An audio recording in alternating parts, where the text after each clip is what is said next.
नमस्कार दोस्तों, मैं पूजा जौनपुरिया आप सभी को एक दर्द भरा गीत सुना रही हूँ। वह गीत है कि माँ इस दुनिया में नहीं है, बेटी को बहुत दुख है, उसी के भाव में यह गीत है। तो चलिए सुनिए, जैसा लगे तो लाइक शेयर कमेंट जरूर करना।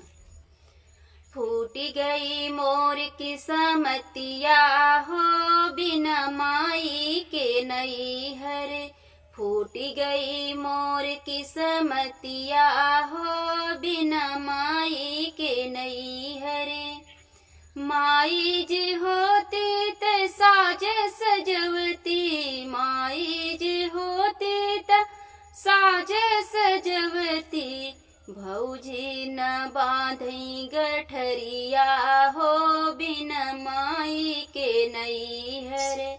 भौजी न बांधई गठरिया हो, बिना माई के नई हरे। फूटी गई मोर किस्मतिया हो, बिना माई के नई हरे।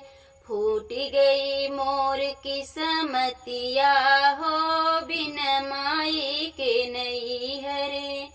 माई जी होती आहक भर रोवती, माई जी होती आहक भर रोवती। भौजी न देय कवरिया हो, बिना माई के नई हरे। भौजी न देय कवरिया हो, बिना माई के नई हरे।